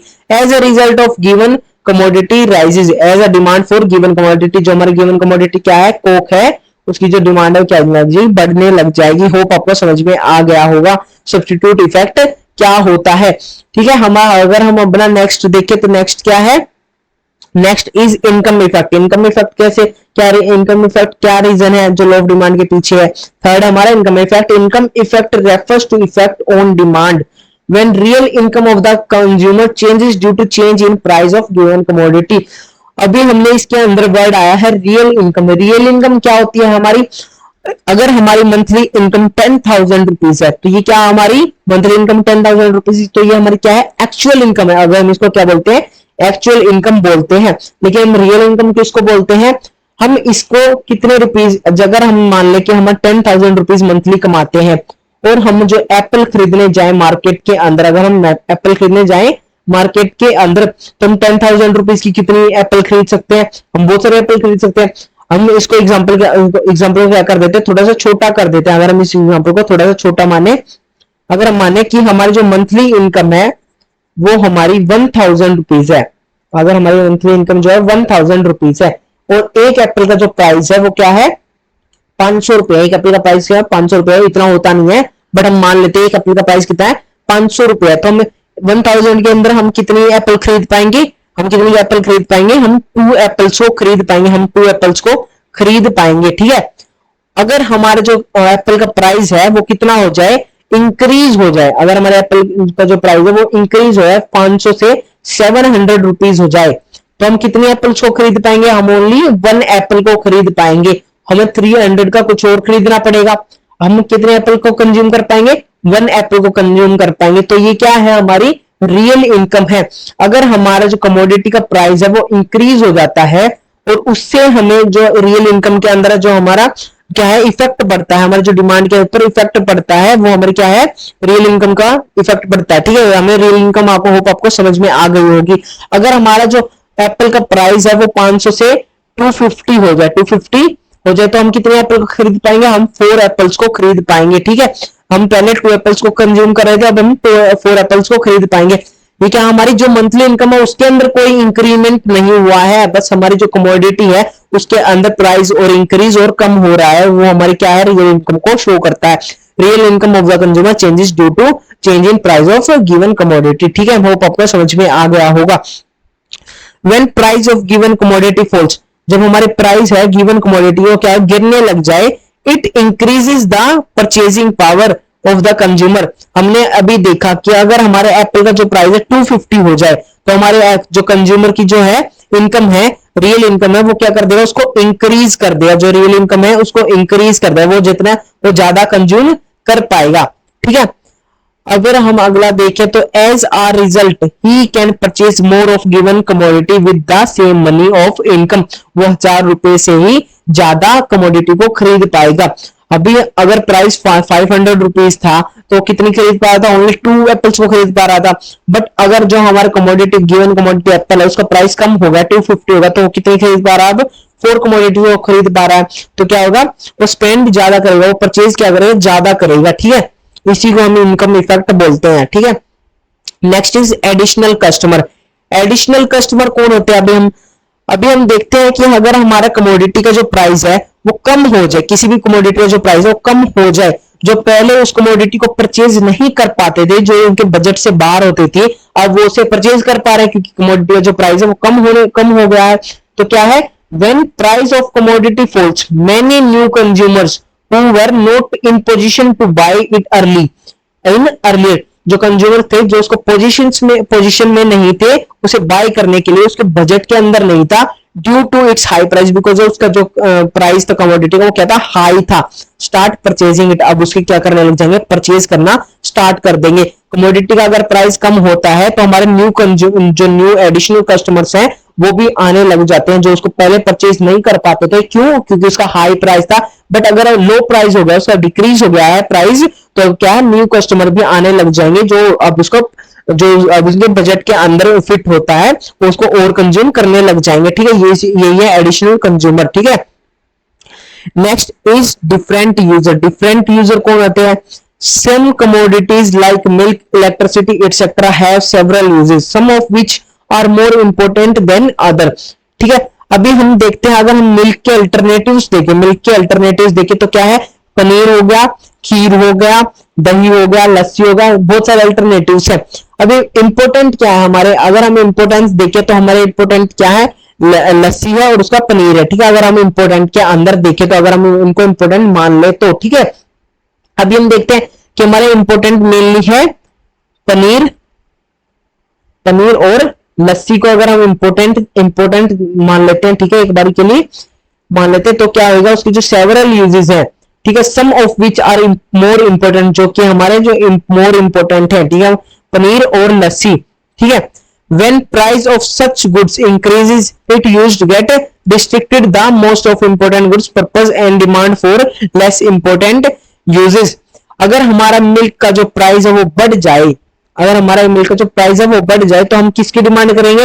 ओनली जो इंपोर्टेंट है, जो हमारे लिए इंपोर्टेंट है, पनीर और लस्सी है जो हमारे लिए इंपोर्टेंट है, हम उन्हीं की डिमांड करेंगे। हम मिल्क से क्या बनाने वाले हैं? पनीर और लस्सी ही बनाने वाले हैं। अभी हम इससे खीर और कुछ और बनाने की सोच नहीं सकते क्योंकि मिल्क के जो प्राइसेस हैं वो ज्यादा है। अभी अगर हमारे मिल्क के जो प्राइसेस हैं वो कम हो जाएं, अगर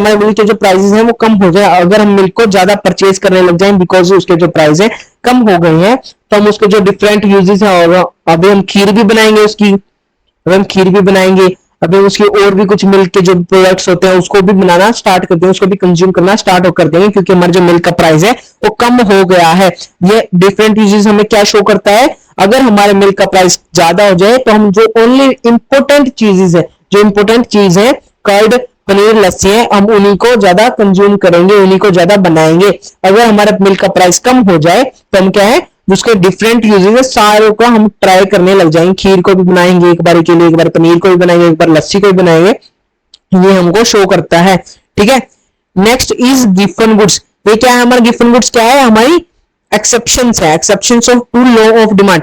अभी मैंने आपको बोला कि लॉ ऑफ डिमांड क्या है, ओनली नॉर्मल गुड्स के ऊपर जो है एप्लीकेबल होता है। नॉर्मल गुड्स के ऊपर, नॉर्मल गुड्स आपको बताया था न्यू कार होगी जैसे, तो नॉर्मल गुड्स है। ठीक है, नॉर्मल गुड्स के ऊपर ही एप्लीकेबल होता है। अब इसके एक्सेप्शंस भी होते हैं। एक्सेप्शंस क्या होते हैं, जो लॉ ऑफ डिमांड को नहीं मानते हैं, लॉ ऑफ डिमांड उनके ऊपर लागू नहीं होता है। उसका क्या है, फर्स्ट रीजन गिवन गुड्स। उसका गिवन गुड्स क्या होते हैं, हमारे गिवन गुड्स होते हैं, these are special kind of inferior goods. ये क्या होते हैं, इंफीरियर ही गुड्स होते हैं बट स्पेशल काइंड के होते हैं। On which the consumer spends a large part of his income and their demand rises with an increase in price and demand falls with the decrease in price.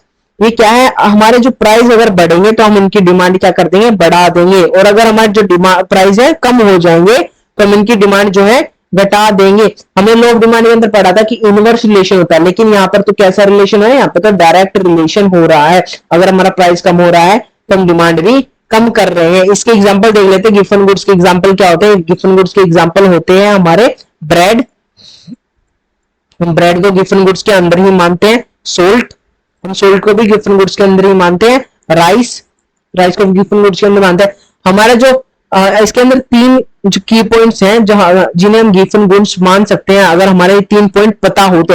First one is inferior goods होना चाहिए वो, first one is inferior goods होना चाहिए वो, और second one is large part of his income, जो large part of income है उसको ऑक्यूपाई करना चाहिए, उसको ऑक्यूपाई, उसके ऊपर हम ज्यादा स्पेंड करें। हमारा जो इनकम का जो है और लार्ज पार्ट है उसके ऊपर ज्यादा स्पेंड करते हैं। हम जो राइस है वो हम एक बारी में ही इकट्ठा खरीदते हैं। जो हम लार्ज इनकम है वो उसको क्या करें, स्पेंड करें राइस को खरीदने के लिए। ठीक है, demand rises with an increase in price और demand falls with an decrease in price. Hope आपको समझ में आ गया होगा। ये गिवन गुड्स किसने दिया था, गिवन गुड्स दिया था हमें, गिवन गुड्स हमें किसने दिया था, सर रॉबर्ट गिफन ने दिया था। ये किस टाइम के ऊपर दिया था, जब वॉर चल रही थी, तो सर रॉबर्ट गिफन ने देखा था कि हमारे जो वॉर के अंदर जो ब्रेड का प्राइस है वो बढ़ रहा है, तब भी लोग उसको, डिमांड है उसकी ज्यादा हो रही है, डिमांड उसको तब भी, जब लोग हैं उसको तब भी खरीद रहे हैं। क्यों खरीद रहे हैं, क्योंकि लोग किसी और चीज को खरीद नहीं सकते, उनके पास इतनी इनकम नहीं है कि वो किसी और चीज के खरीद सके, वो ब्रेड को ही खरीद सकते हैं। अगर ब्रेड का प्राइस जो है थोड़ा सा बढ़ भी जाए तो वो क्या करेंगे, उसकी डिमांड को क्या कर देंगे, बढ़ा देंगे। उसकी डिमांड फिर भी उतनी ही रहेगी, उसको बढ़ा देंगे, उसको डिमांड को कम नहीं करेंगे। अगर उसका प्राइस कम हो जाता है तो उसकी डिमांड को क्या कर देंगे, डिक्रीज कर देंगे। क्यों डिक्रीज कर देंगे, क्योंकि जो हमारे प्राइस अगर हमारा डिक्रीज हो जाएगा ब्रेड का, तो क्या होगा, नॉर्मल सी पता, अगर प्राइस डिक्रीज हो रहा है ब्रेड का, तो जो अपर क्वालिटी के जो प्रोडक्ट्स होते हैं उनका प्राइस भी कम होने वाला है, उसका प्राइस भी क्या होगा, कम होने लग जाएगा। तो फिर क्या कर देंगे, हम ब्रेड को छोड़कर हम किसी और चीज के ऊपर शिफ्ट हो जाएंगे, किसी और चीज की डिमांड जो है ज्यादा कर देंगे। ठीक है, होप आपको गिवन गुड्स समझ में आ गया होगा। This phenomena popularly known as गिवन पैराडॉक्स, इसको हम गिवन पैराडॉक्स भी बोलते हैं। ये फर्स्ट ऑब्जर्व किसने कब किया था, सर रॉबर्ट गिफन ने किया था। ठीक है, अब हम देख लेते हैं status symbol goods. Status symbol goods कौन से होते हैं, जो कि लग्जरी गुड्स होते हैं, जो कि लग्जरी प्रोडक्ट होते हैं, जिनको हम लग्जरी मानते हैं। जैसे कि डायमंड हो गया, गोल्ड होगी, एंटिक पेंटिंग्स होगी, ये क्या होते हैं, ये लग्जरी प्रोडक्ट है। ये क्या है, ये एक्सपेंसिव होते हैं, क्योंकि इनके जो प्राइसेस हैं वेरी हाई होते हैं, इसीलिए इनकी डिमांड होती है। अगर इनके प्राइस जो है ज्यादा है, इसीलिए इनकी डिमांड क्या है, ज्यादा है।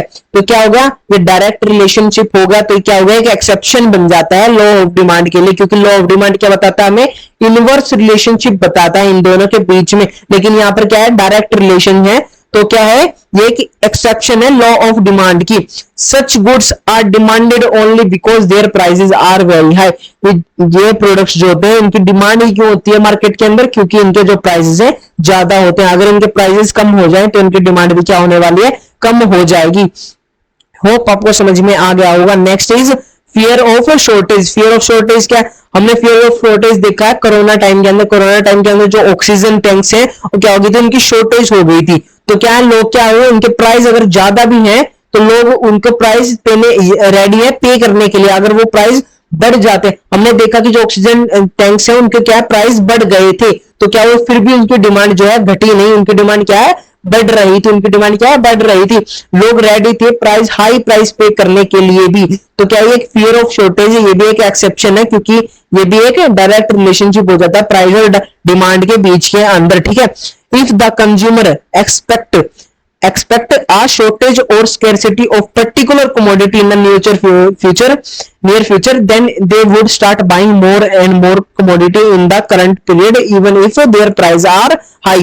अगर कंज्यूमर को पता है कि नियर फ्यूचर के अंदर उस कमोडिटी की जो प्राइस है वो बढ़ने वाला है, ज्यादा से ज्यादा बढ़ने वाला है, तो कंज्यूमर क्या करेगा, ज्यादा से ज्यादा प्रोडक्ट जो कमोडिटी है वो अभी खरीद लेगा, करंट पीरियड में ही खरीद लेगा, बेशक से उसकी जो प्राइस है कितनी भी हाई हो, कितनी भी हाई हो, ठीक है। The consumer demand more due to fear of further rise in price. जो कंज्यूमर है वो डिमांड क्यों कर रहा है अभी, क्योंकि उसको डर है कि उसके फ्यूचर में प्राइसेस हैं वो भी और भी ज्यादा बढ़ने वाले हैं। होप आपको समझ में आ गया होगा।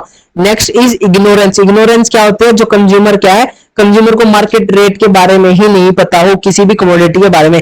कंज्यूमर में bye more of commodity at a higher price when they are ignorant of the prevailing price of the commodity in the market। Consumer को यही नहीं पता है कि जो प्रिवेलिंग प्राइस है कमोडिटी का मार्केट के अंदर, कंज्यूमर को वो नहीं पता। कंज्यूमर को क्या है, इन पर क्या है, नॉलेज क्या है, कम है, नॉलेज क्या है, कंज्यूमर को नॉलेज कम है और वो ज्यादा से ज्यादा प्रोडक्ट खरीद लेता है हाई प्राइस के ऊपर, क्योंकि इसको प्राइस मार्केट प्राइस का नहीं पता है, तो वो क्या करता है हाई प्राइस के ऊपर भी कमोडिटी को खरीद लेता है। तो ये भी एक एक्सेप्शन बन जाती है इग्नोरेंस, ठीक है। Next is fashion related products. Fashion related products क्या है, ये भी एक एक्सेप्शन है। Goods related to fashion do not follow the law of demand at they and their demand increases even their price are rises. जो Louis Vuitton के कपड़े होते हैं, जो लुई वेतों के प्राइसिंग होते हैं, जो लुई वेतों के क्लोथ्स होते हैं, वो क्या होते हैं हाई प्राइस पर होते हैं, लेकिन उनकी डिमांड फिर भी क्या होती है ज्यादा होती है। तो जो फैशन, क्योंकि वो एक फैशन प्रोवाइड करते हैं, जो फैशन है, फैशन रिलेटेड गुड्स होते हैं, क्लोथ्स होगी, हमारी एसेसरीज होगी, कुछ भी होगा, लोग तो कि बहुत ही एक्सपेंसिव होते हैं, लेकिन लोग कंज्यूमर जो है उसको भी बाय करने के लिए रेडी है। क्योंकि क्यों रेडी है, क्योंकि वो क्वालिटी प्रोवाइड कर रहे हैं। लो ऑफ डिमांड क्या है, इसके आगे नहीं चलता, लो ऑफ डिमांड नहीं चलता, क्योंकि जो प्राइस ज्यादा होने के कारण भी उनकी डिमांड क्या है ज्यादा है, उस फैशन की डिमांड क्या है ज्यादा है, ठीक है। फैशन एंड रिलेटेड गुड्स भी क्या है, एक एक्सेप्शन है लॉ ऑफ डिमांड की। नेक्स्ट क्या है हमारा, नेसेसिटी ऑफ लाइफ, जो कि हमारी लाइफ की जरूरत है। इसका एग्जांपल क्या है, मेडिसिन है। अगर मेडिसिन का प्राइस कितना भी हाई हो जाए, हम उसकी डिमांड क्या करने वाले हैं, हाई करने वाले हैं, बिकॉज वो क्या है नेसेसिटी है, वो हमारी क्या है जरूरत है, उसके बिना हम क्या है जी नहीं सकते। तो क्या है वो नेसेसिटी ऑफ लाइफ है, तो भी हम उसके जो प्राइस बढ़ जाएंगे तो भी हम उसके डिमांड क्या है इंक्रीज ही करने वाले हैं, हम उसकी डिमांड जो है डिक्रीज नहीं करने वाले हैं। Another exception occurs in use of such commodities which become necessity of life due to their constant use, ठीक है। वो आपको समझ में आ गया होगा। प्राइस और डिमांड का क्या है इधर रिलेशनशिप, डायरेक्ट रिलेशन है, तो ये क्या है एक्सेप्शन है लॉ ऑफ डिमांड की। Next is change in weather. अगर वेदर के अंदर चेंज हो जाता है तो क्या हम विंटर सीजन के अंदर हम क्या करने वाले हैं, विंटर क्लोथ्स को ही खरीदने वाले हैं। ऐसा तो है नहीं कि हम समर क्लोथ्स को पहनने वाले हैं विंटर के अंदर, हम विंटर के अंदर क्या है विंटर क्लोथ्स को ही खरीदेंगे। अगर उनका प्राइस कितना भी हाई हो जाए तो क्या है हम विंटर क्लोथ्स को ही पहनने वाले हैं, ठीक है, वो आपकी एक जरूरत है। अगर हम समर क्लोथ्स के अंदर विंटर क्लोथ्स को हम नहीं पहनने वाले हैं, समर के अंदर हम समर क्लोथ्स को ही पहनने वाले हैं, ठीक है। बेशक से उनका प्राइस क्या है कितना भी हाई हो जाए कि ठीक है हम उसको खरीदने वाले हैं। With change in season weather depends demand from certain commodity also changes irrespective of any changes in their prices, ठीक है। इरिस्पेक्टिव ऑफ एनी चेंज, कोई भी प्राइस कितना भी हाई हो जाए, कमोडिटी का कितना भी हाई हो जाए, हम उसकी डिमांड क्या है डिक्रीज नहीं करने वाले, उसकी डिमांड को क्या है इंक्रीज ही करने वाले। होप आपको सारे टॉपिक्स क्लियर हो गए होंगे, कुछ टॉपिक्स रह गए हैं उनको हम अगली वीडियो के अंदर कवर करने वाले हैं। Thank you guys for watching this video.